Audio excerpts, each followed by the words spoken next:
Well, the only reason the event center came up for debate was the fact that a small group of people kind of pushed the agenda.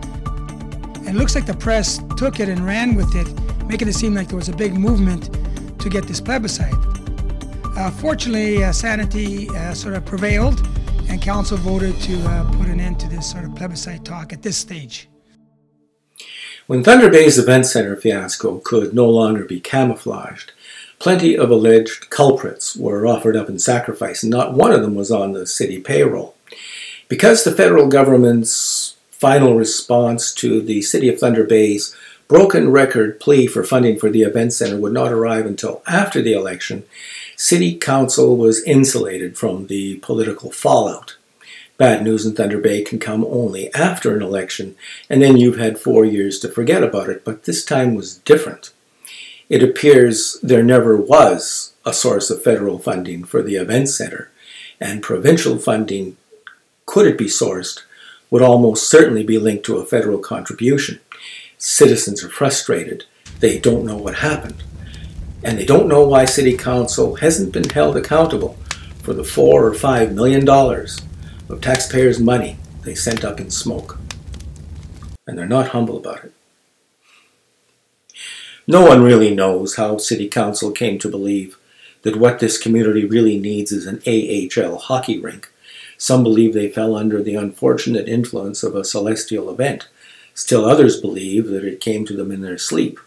But nocturnal revelation or a celestial event, everyone agrees that it was just something magic about how quickly the event center rocketed to the top of the city's priority list.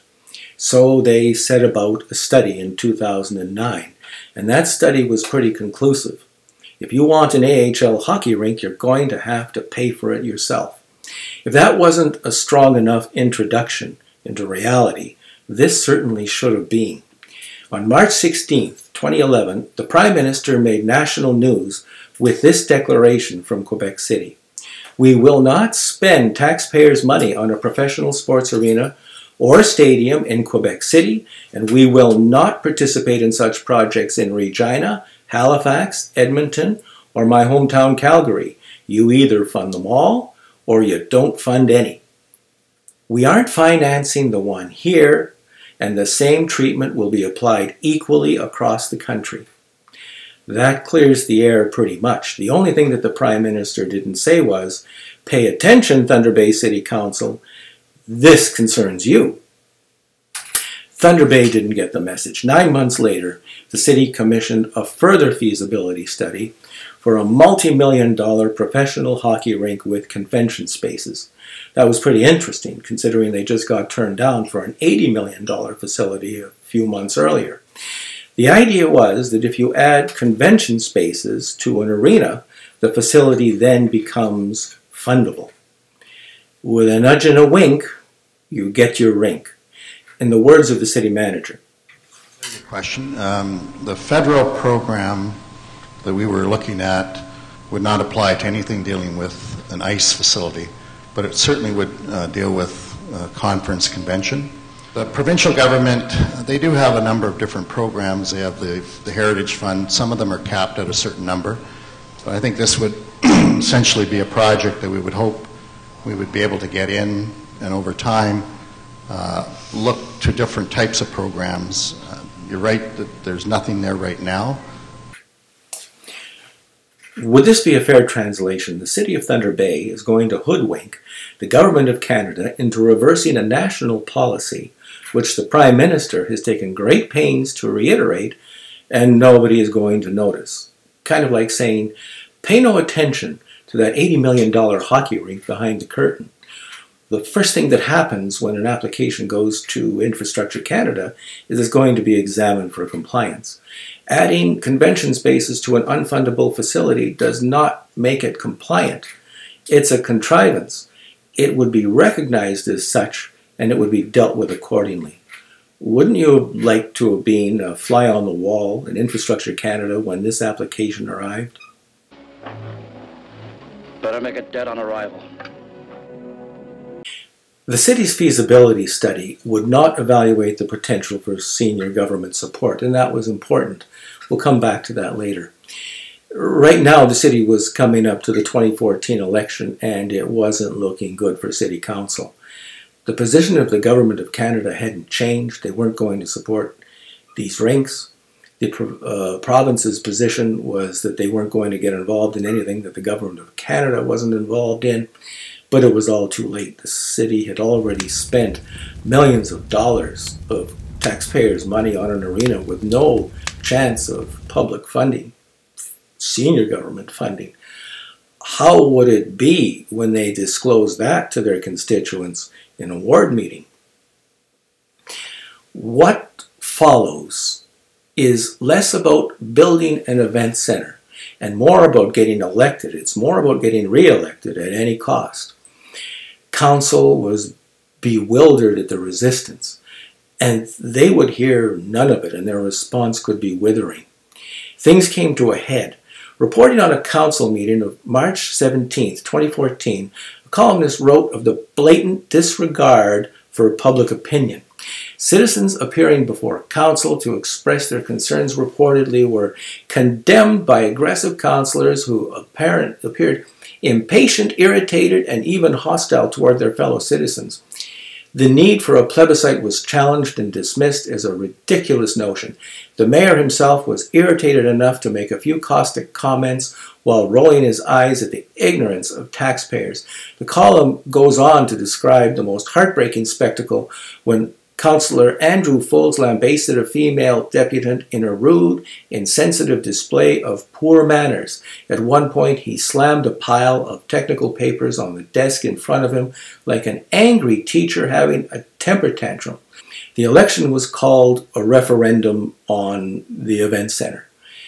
And what City Council did was they brought in a panel of stakeholders. These stakeholders were the people who were going to design the event center, they were going to build it, they were going to operate it, and they were going to essentially make the City Council's case for them respecting the event center. The city manager was on hand, and he was going to tell everybody that the city's finances were in terrific financial shape and they could sustain the event center.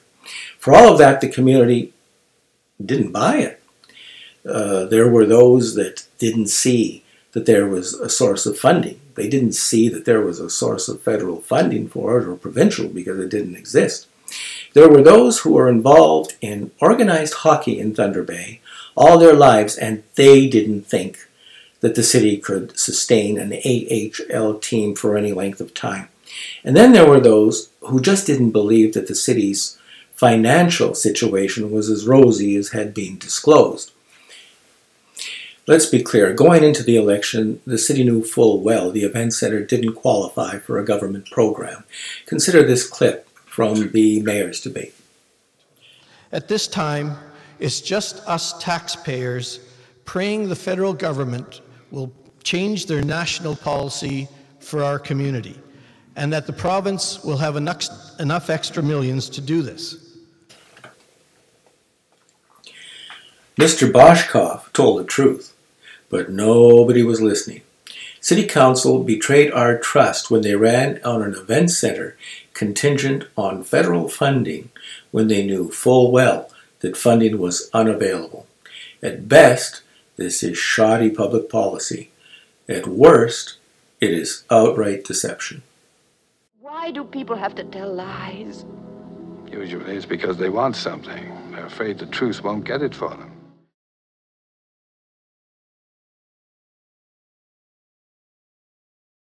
Do you remember that robust economy that we were told about before the election? Well, a couple of months later, we were told about the need for a stabilization year, a big tax increase. Wasn't that the sort of information that you would think people would want to know before signing up for a debenture for an event center? Well, sorry about that, the city said, but we only got that information after the election. Well, wait a minute. The province had something to say about that. They countered that MPAC reclassification was well known to city officials and that they had 1 year to prepare for it. Is someone telling a lie here? Why do people have to tell lies? Usually it's because they want something. They're afraid the truth won't get it for them. And now things get a little fuzzy. On February the 26th, the mayor told Thunder Bay that Build Canada had denied funding for the Thunder Bay Event Centre. But on March the 18th, we have this statement from Councillor Vittoramo. When did the city learn that Build Canada was not an option for this? I guess a few months ago. I can't be specific on that, but there are ways. The government can do things in different ways, and we're still hoping that we can access something.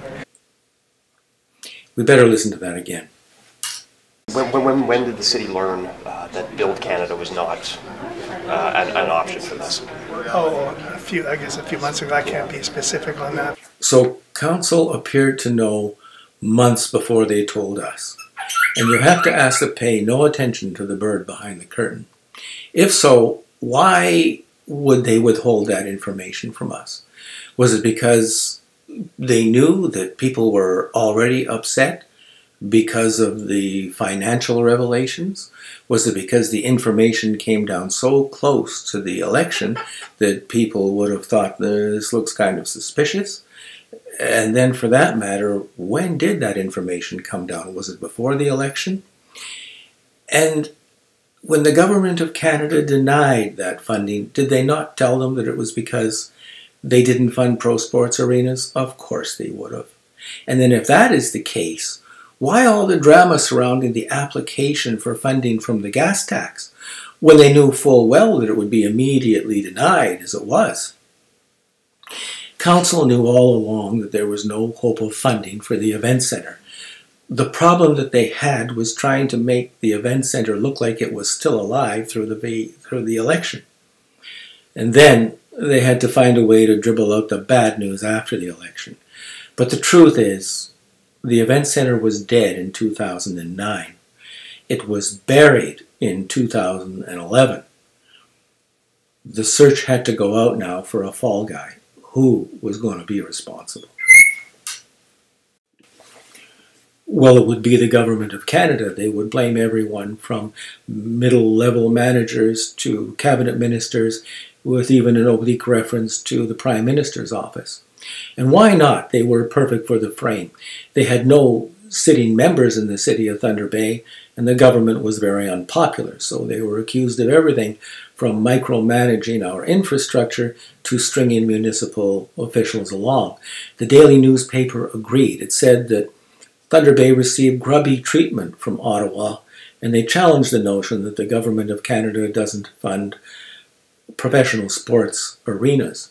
What would it take to convince them? Perhaps this. In 2017, a feasibility study for Sudbury by Ron Badolka, that would be our go-to consultant, presented a chart where he demonstrated that cities shouldn't look for financial support for pro arenas from senior government. Moncton was offered as an exception, but that is not at all clear. The government of Canada is adamant that that is not the case, and Moncton's Mayor LeBlanc had some explaining to do when he suggested otherwise. Thunder Bay's approach to funding event centres was mentioned and referenced really as a way not to do it. Isn't it ironic that a project originally meant to put Thunder Bay on the map relegates us now to a cautionary note on someone else's feasibility study? As to grubby treatment, well, if the NDP was elected, they would have done the same thing, and the Liberal government has followed suit. Beyond that, who's running the store? As one columnist noted, a review of funded infrastructure projects over this period revealed no event centres, but plenty of other projects were ongoing elsewhere. Thunder Bay did not even make the list. It appears that City Council placed all of its infrastructure eggs in one basket. The election is a month away, and City Council is doing it to us again. It is set to impose a so-called rain tax on Thunder Bay homeowners. It references an additional funding requirement for stormwater removal that could be assessed against water runoff on individual properties. Again, treating citizens like the proverbial jackass.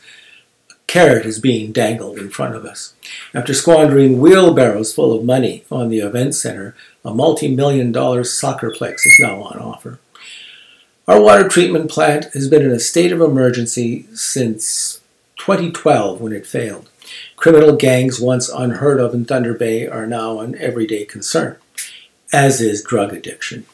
Thunder Bay is said to be our nation's murder capital, its race relations supercharged. No amount of public relations can hide the problems that we face from residents or the rest of Canada. The same people who have brought us to this are asking for our support in this election again. What are we to do? We're only human. If I were human, I believe my response would be, go to hell. If I were human. The city has for too long scaled its projects beyond that which demand and resources justify. As flaws become apparent, the city and its courtesans in the media get mad at people for their alleged ugliness and declare that the public is against all change. Stupid public. It's time for some humility at City Hall. It's time for you to admit that you don't have all the answers. Stop lecturing and scolding us about what you think we should want, what you think is good for us. We've gone that route, and look at the mess that you've made of it. As citizens, it's time that we told the corporation of the City of Thunder Bay that we intend to be treated like shareholders and not sharecroppers. This election, let's give voice to some of those 100 voices out there that are struggling to be heard. And let bureaucrats and politicians alike know that in a democracy, the thing that they should most fear is the power of you. Please vote.